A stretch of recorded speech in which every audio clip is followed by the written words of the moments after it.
فرمانیاں بے باکیاں نادانیاں ہو کرم مشکل میں ہو سرکار میں مشکل میں ہوں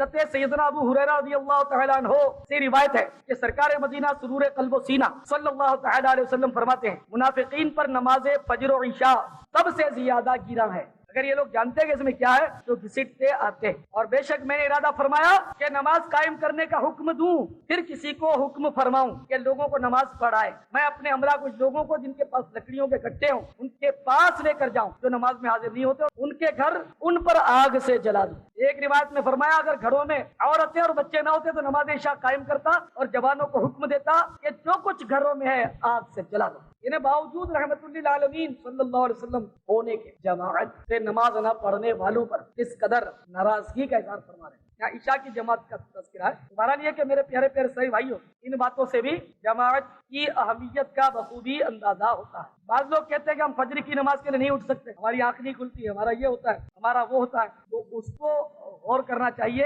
کہ نہ اٹھنے کی وجہ کیا ہے، نہ اٹھنے کی وجہ کیا ہے۔ مثلاً رات کو محفل میں جاتے ہیں، پانی میں جاتے ہیں، جلسوں میں جاتے ہیں، لیٹ سوتے ہیں۔ حضرت سیدنا عمر فاروق رضی اللہ تعالیٰ عنہ کے دور کا واقعہ ہے۔ ابو بکر بن سلیمان رضی اللہ عنہ سے روایت ہے کہ امیر المومنین سیدنا فاروق اعظم رضی اللہ عنہ نے صبح کی نماز میں حضرت سلیمان بن ابی حتمہ رضی اللہ عنہ کو فجر میں نہیں دیکھا۔ تو جب بازار تشریف لانے لگے تو ساتھی ان کے مکان پر بھی تشریف لے گئے اور ان کی والدہ حضرت شفا رضی اللہ عنہا سے فرمایا کہ کیا بات ہے فجر میں سلیمان آئے نہیں تھے؟ تو امی جان نے بتایا کہ وہ رات بھر نماز پڑھتے رہے، نوافل ادا کرتے رہے، عبادت کرتے رہے اور صبح کے وقت ان کو نیند آ گئی، صبح کے وقت ان کو نیند آ گئی۔ تو آپ نے ارشاد فرمایا صبح کی نماز فجر کی نماز میں جماعت سے ادا کروں یہ میرے نزدیک اس سے بہتر ہے کہ رات بھر کھڑے ہو کر عبادت کروں۔ تو رات کی عبادت جیسے نعت خوانی بے شک عبادت، اس طرح کا کوئی مطلب کار خیر آپ نے کیا اور اس کی وجہ سے اگر جماعت چلی گئی تو یہ عذر نہیں۔ لیٹ سونے کی وجہ سے اگر نماز کی جماعت جاتی ہے تو عشاء پڑھتے ہی فوراً سونا لازمی،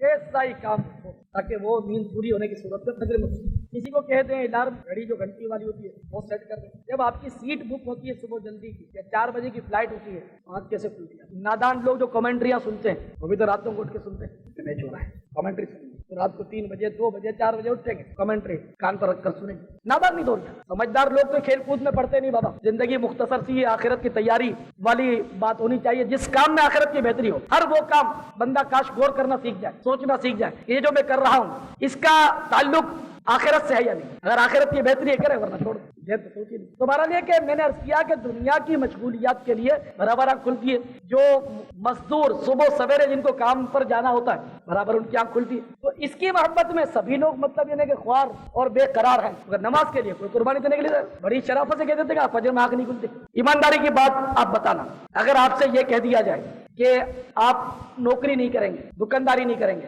آپ کی جتنی مطلب جتنا اخراجات ہیں، مثلا آپ کہیں کہ بھئی میرے مہینے کے 5000 کا خرچہ ہے، 5000، تو اگر آپ کو یقین دلا دیا جائے کہ آپ کو مطلب کوئی کام دھندا کرنے کی ضرورت نہیں ہے، بس آپ 5 نمازیں با جماعت پڑھتے رہو، ہم 5000 آپ کو گھر بیٹھے دیں گے، مگر شرط یہ ہوگی کہ اگر جماعت آپ کی گئی تو ایک جماعت کے آپ کے 100 روپے کاٹ لیے جائیں گے۔ اگر بالفرض ایسا کوئی کنڈیشن ہو جائے کیا خیال ہے؟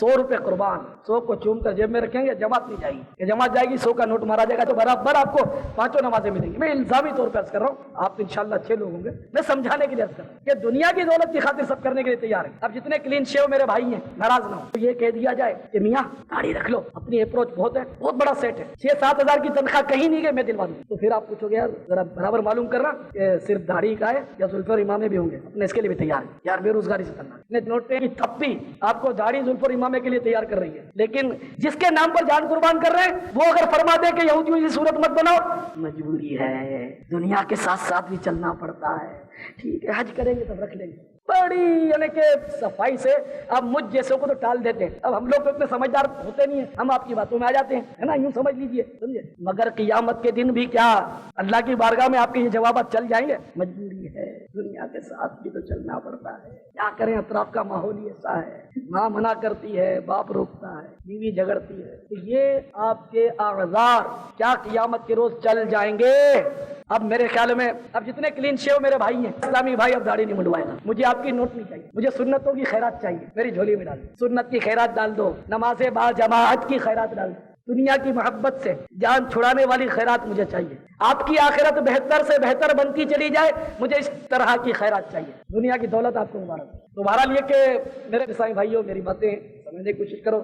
میری یا ہمارے کسی بھی دعوت اسلامی کے مبلغ کی بات کو برا نہ منائے کہ یہ جو بھی بیچارے ہیں آپ غور کرو کہ ان کو آپ سے دشمنی کہ آپ کی آخرت ہی کے لیے کہہ رہے ہیں اور اپنی اس طرح آخرت بنا رہے ہیں. تو بہرحال میرے پیارے پیارے اسلامی بھائیوں, نماز با جماعت کی خوب مطلب یعنی کہ احتیاط فرمایا کریں, بلکہ تکبیر اولیٰ کے ساتھ نماز ادا کریں. یہ حدیث شریف میں ارشاد فرمایا جو کوئی اللہ تعالیٰ کے لیے 40 دن تکبیر اولیٰ کے ساتھ با جماعت نماز پڑھے, اس کے لیے 2 آزادیاں لکھ دی جائیں گی, ایک جہنم سے اور دوسری نفاق سے. حضرت سیدنا سعید بن مسیب رضی اللہ تعالیٰ عنہ فرماتے ہیں کہ 20 سال ہونے کو آئے, مسلسل نماز کی اذان کی آواز عین اس وقت کان میں پڑتی ہے جبکہ میں مسجد میں ہوتا ہوں. اذان سے پہلے ہی وہ مسجد کے لیے چل پڑتے تھے. 20 سال اس حال میں کاش حقیقت میں اس کی اہمیت دل میں اتر جائے. تکبیر اولیٰ جو ہے, مگر تکبیر اولیٰ تو ملتی نہیں کسی, شاذ و نادر کبھی مل گئی تو مل گئی, ورنہ تو 1 رکعت ملتی تھی, وہ 2 رکعت ملتی تھی, وہ 3 رکعت, وہ آخری قاعدہ. بہرحال میرے اسلامی بھائیوں جماعت واجب ہے, اور جس کو جماعت پر قدرت ہے اس کے لیے جماعت واجب ہے. پرانے بزرگوں کے نزدیک جماعت کی اہمیت یہ تھی کہ اگر ان میں سے کسی کی تکبیر اولیٰ فوت ہو جاتی, پہلی تکبیر تحریمہ اگر کسی کی فوت ہو جاتی تو 3 دن تک اس کا افسوس کرتے رہتے کہ میری تکبیر تحریمہ نکل. اب تکبیر اولیٰ تو ملتی نہیں کسی, لیکن تکبیر اولیٰ کے فضائل بھی نہیں معلوم, ترغیب بھی نہیں, بتاؤ تو نو لفٹ, کوئی توجہ نہیں. وہاں ایک بار اگر کسی کی نماز میں تکبیر اولیٰ یعنی امام جو تکبیر تحریمہ کہتا ہے نماز شروع کرتے ہو, وہ اگر فوت ہو جاتی تو 3 دن تک افسوس کرتے ہیں. اور اگر کسی کی جماعت فوت ہو جاتی وہ تو صدموں کا یہ عالم ہوتا کہ 7 روز تک اس کا غم مناتے ہیں کہ میری جماعت. ہم اپنے اوپر غور کریں کہ ہمارے یہاں جماعت کی کیا قدر ہے. اور ایک حدیث میں اشارہ ہے کہ مطلب جماعت جو ترک کر دیتا ہے وہ سنن الہدیٰ کو ترک کرتا ہے, اور ایسے شخص کے گمراہ ہونے کا اندیشہ ہے, گمراہ ہونے کا خطرہ کہ دین کی راہ سے بھٹک جائے, جماعت ترک کر دیں. اس لیے مہربانی کر کے جماعت کی پابندی کریں, اور آج سے نیت کر لیں کہ آج سے تکبیر اولیٰ کے ساتھ نماز شروع کرنی ہے اور 40 دن تک مسلسل نمازیں ادا کرنی ہے تکبیر اولیٰ کے ساتھ. تو انشاءاللہ جہنم اور منافقت کی نحوست سے نجات ہوگی انشاءاللہ, اور اس طرح عادت بھی پڑ جائے گی, اس طرح عادت بھی پڑ جائے گی. تو بہرحال یہ کہ یہ میرا جی چاہتا ہے, میری مطلب یہ کہ دلی آرزو ہے کہ اللہ کرے کہ نمازیں ہم باجماعت سب کے سب ادا کریں, اور ہماری مسجدیں بہت آباد ہوں. رمضان شریف میں تو آباد ہو جاتی کسی حد تک, بعد میں وہ ویرانی چھاتی ہے کہ شروع کے دن تو بڑا عجیب سے لگتا ہے. یہاں مدینہ الاعتکاف قائم تھا, بعد میں اتنا عجیب سا دیواروں کو دیکھ کر رونا آتا تھا, یہ کہاں گئے. بالکل آج کل مسجدوں کی رونق ضرور ہے, خوبصورتی اور یہ سب ضرور ہے, لیکن اصل رونق جو نمازیوں سے ہے وہ نہیں. پہلے مسجدیں سادہ ہوتی تھی لیکن نمازیوں سے اس کی رونق ہوتی تھی. اب مطلب مسجدیں ہوتی عالی شان اور نقش و نگار خوبصورت, لیکن اصل رونق جو نمازیوں سے وہ ہماری مسجدوں میں نہیں. وہ لاہور میں ایک مسجد رات میں بنی تھی جس کے بارے میں مشہور ہے کہ 1 اینٹ پر 1 گولی لگتی تھی اور بندہ مرتا تھا, مگر کسی کا تو دل جلا نا یہ بات دیکھ کر. اس نے تو یہ کہہ دیا کہ مسجد تو بنا دی شب بھر میں ایمان کی حرارت والوں نے, مسجد تو بنا دی شب بھر میں ایمان کی حرارت والوں نے, من اپنا پرانا پاپی ہے برسوں میں نمازی بن نہ سکا. مسجد رات بھر میں بنا دی لیکن برسوں میں اپنے آپ کو نمازی نہیں بنا سکے. تو ہمت کیجیے اور با جماعت نمازیں ادا کرنے کی عادت ڈالیے. اور ساتھ میں میرے سارے بھائیوں پہلی صف بھی لینے کی کوشش کریں کہ پہلی صف کی بھی بدقسمتی سے ہمارے یہاں مطلب کوئی خاص مطلب ہے کہ وہ لوگ نوٹس نہیں لیتے, پہلی صف کی طرف خاص مطلب لوگ توجہ نہیں لیتے. تو میں ذرا پہلی صف کی ترغیب کے لیے 2 مطلب روایتیں آپ کو سنا دوں. سرکار مدینہ سرور قلب و سینہ صلی اللہ علیہ وسلم ارشاد فرماتے ہیں اگر لوگ جانتے کہ اذان اور پہلی صف میں کیا ہے تو پھر بغیر قرآن ڈالے نہ پاتے, لہذا اس کے لیے قرآن اندازی. اذان کی فضیلت اور پہلی صف کی فضیلت لوگوں کو پتہ چل جاتی تو اس کے لیے قرآن اندازی, نہیں میں اذان دوں گا, نہیں میں اذان دوں گا. اور مطلب پہلی صف کے لیے بھی لوگ مطلب آگے بڑھتے کہ نہیں میں پہلی صف میں کھڑا رہوں گا, وہ کہے گا نہیں, تو اتنے سارے پہلی صف کی طرف بڑھیں گے پھر لاٹری نکالنی پڑے گی, سمجھے. تو یہاں تو پہلی صف میں جگہ ہوتی ہے, منتیں کرنی پڑتی ہے, صحیح بات ہے. اللہ تعالیٰ دین کی باتیں سمجھنے کا شوق عطا فرمائے. فرما لیا بے باکیاں نادانیاں ہو کرم مشکل میں ہوں سرکار میں مشکل میں ہوں